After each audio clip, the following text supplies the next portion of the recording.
multiplying and dividing negative fractions. Learning goal number 11.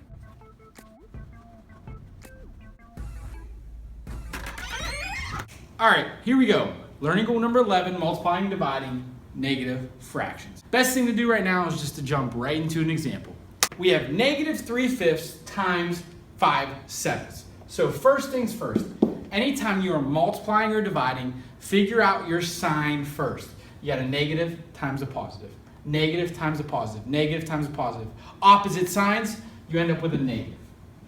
Now from here, I can give you some different advice on how to multiply fractions, but my best advice is just to multiply straight across and then simplify after. Multiply straight across, top and bottom, and then simplify after. So 3 times 5, 15. 5 times 7, 35. Again, you got negative because it was negative times positive. Multiply the tops, 3 times 5. Multiply the bottoms, 5 times 7.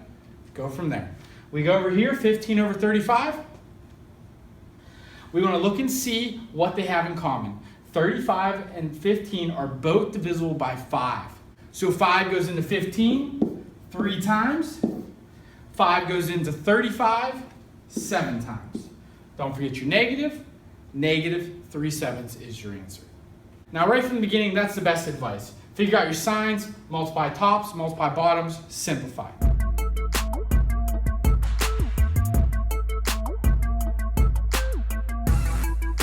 Now let's take a look at another example. Negative 4/5 times negative 3/8. First of all, a negative times a negative, that's going to give us a positive. I'll just write that, even though we assume it's a positive if there's no sign, but I'll just write the positive from now on, just to make sure I know the sign before I move forward. So negative times negative, positive.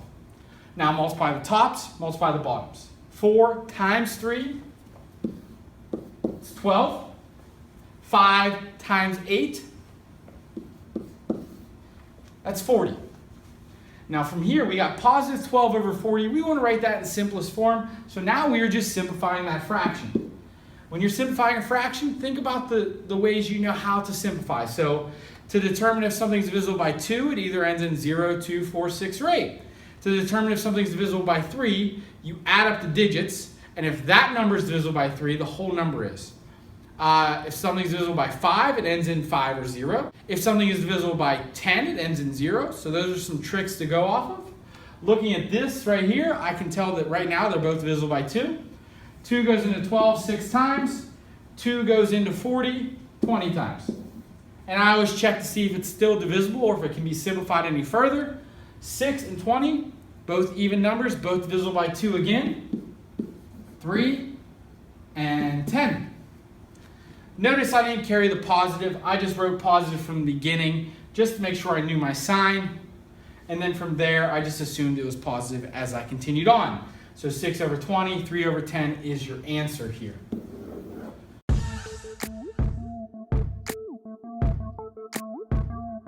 All right, let's look at one more example. Okay, so example number 3 is a little bit different. We have 2 mixed numbers we are multiplying first. First thing you have to do, change those mixed numbers to improper fractions. So to do so, take the bottom times the number out front. 2 times 4 is 8. Add that to the top. 2 times 4, 8, plus 1 is 9. Write that over top of the denominator from before, 2.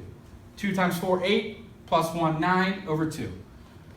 Over here, 2 times 3, 6, plus 2, 8, over 3.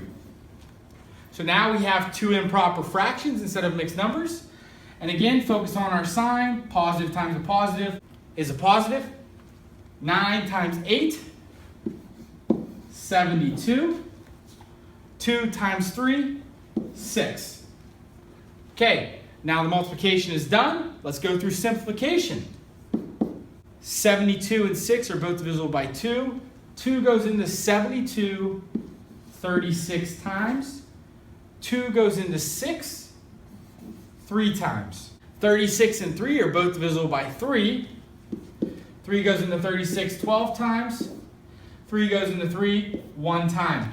So this is 12 over 1, or this is just 12. Very good. Positive 12. Again, we assume the positive after the first step there. So when you have mixed numbers, change to improper fractions and then multiply.